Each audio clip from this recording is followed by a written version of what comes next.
Earlier this month, Refinery29 had a sweepstakes where a reader could win $1,000 to go on a shopping spree at Sephora, which got me thinking, what would I do with $1,000 to spend on any product I wanted? Well, it became a reality a few weeks ago because I got to go to Sephora and spend $1,000 on all my favorite beauty products. Yes! What's more, I got to bring my friend Alex Wrench, who's never been in a Sephora in her life. Can you believe that? Well, it's actually not that crazy because Alex just arrived in New York from the UK and they don't have any Sephoras there. So naturally, after touching down, she decided to pop her Sephora cherry with me. We met up at Sephora's newest New York store on 34th Street, which also happens to be the biggest one in North America.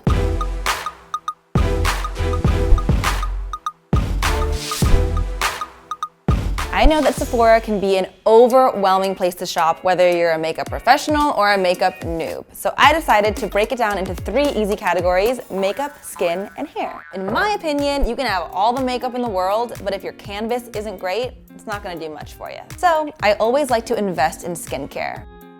This cleanser by Ole Henriksen is really beautiful. It smells like a spa, and it takes all of my base makeup off without drying my skin out. I also pulled out 4 masks and divided them up by skin type. First up, calling all my oily skin girls, aka me. This mask by Fresh is called the Umbrian Clay Mask. You put it on your skin for 5 to 10 minutes and it just pulls out all that excess oil and gunk out of your pores. It's real good. Next up, this mask can actually work on pretty much any skin type. Why? Because it is full of honey. Magnetic, so you never lose it. When I first got this product, I screamed. Honey is a magical ingredient because it's a humectant, which means it's moisturizing, and it's antibacterial, which means it's really good for acne.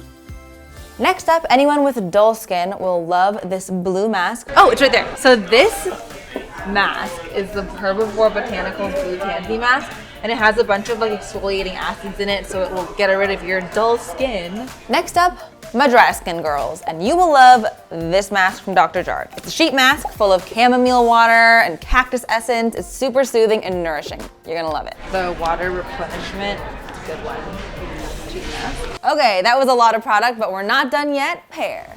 I'll be honest, I'm not a huge hair fanatic. I'm not one to spend an hour doing my hair, but I do like to style it every now and then. So I always use products that make it really easy. First up is a good flat iron.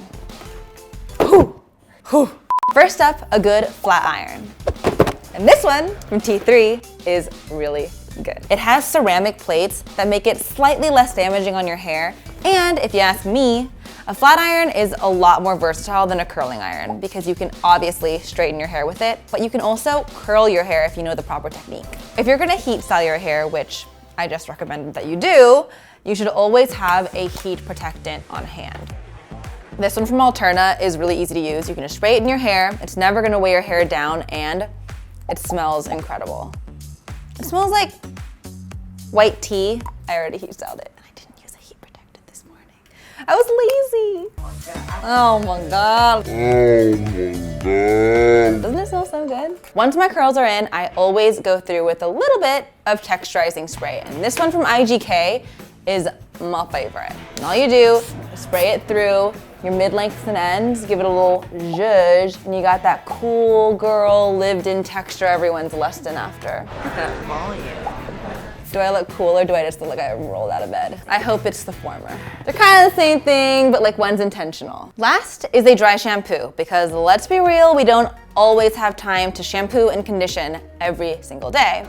So this one by Living Proof is, I think, the best one I've ever tried. It sops up oil and grime like no other, and the force of this is, as you can see, really intense. I'm gonna use it and see. All right, it's white, I know that, but you have to work it in. It's gonna massage all that oil out of your roots. The first product we bagged was foundation, which in my opinion is the key to a full face of makeup. We are here at the Color IQ station, which in my opinion is one of the coolest functions at Sephora. It's gonna help Alex here determine which foundation is gonna match her. So we have David, one of Sephora's pro artists, is gonna show us how to do it. So we're gonna take 3 shots on the skin here. And I'm going into 3 areas that I really want to have some differentiation so that you get the best average. So a lot of times I like to take from the neck because it might be a little bit lighter and we don't want our head to float above our neck, right? Not good. your yellow 3, so you're a warm undertone, and then you're 7 tones deep. And if you use this little system here, you go into foundation, and then you're gonna type in your number, 3Y07. Enter foundation. And that's gonna bring up all the colors that match to your skin tone exactly. After testing Alex's skin on Sephora's Color IQ machine, we found hers in what happens to be one of my favorite foundations, which is Makeup Forever's Ultra HD. Alex told me she likes a foundation that's lightweight and buildable, which is exactly what this foundation is. And since we're here, I also really love the powder from this line. It's called the HD powder.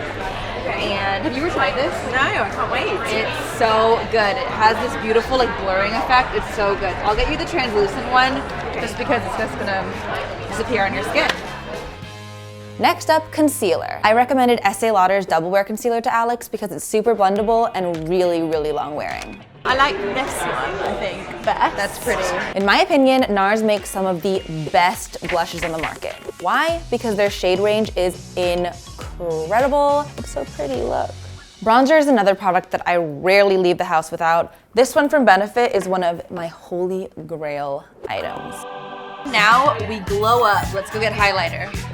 The last thing I do to my face is always highlighter, and this one from Becca is a cult favorite. It's amazing. It's super shimmery and flatters a wide range of skin tones.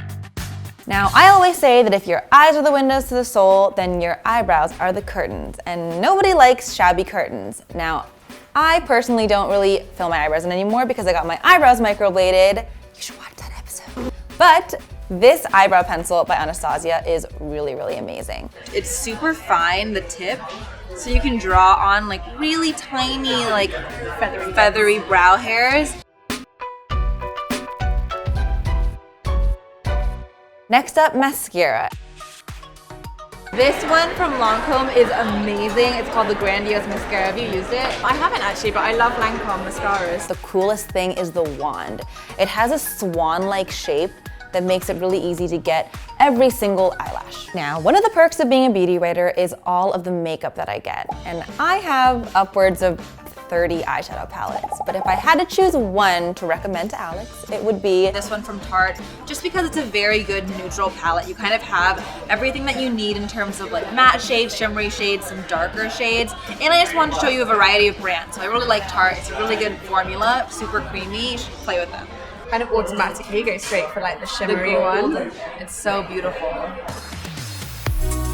lipstick is my favorite part. And this one from Sephora is incredible. It's the lip cream in Always Red, which is a beautiful classic blue toned crimson shade that looks good on pretty much everyone, and it lasts for hours. But no look is complete without brushes, and I personally cannot live without these. Seriously, if I was stuck on a deserted island, I would bring these with me. First is Kat Von D's Shade and Light Brush, which is two-sided.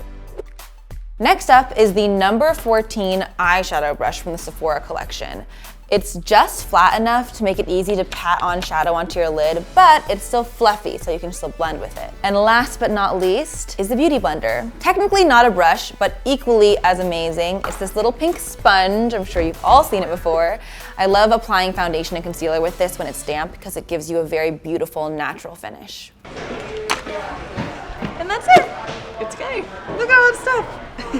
This doesn't seem like $1,000. All right, I know. The average person isn't about to go into a Sephora and drop $1,000. AKA me. I'm the average person, and that's a month of my rent. Find out everything you were looking for? Yes, it was great. Look. Perfect. But I hope this video will serve as a handy little guide to some of the best products out there. Have a great day.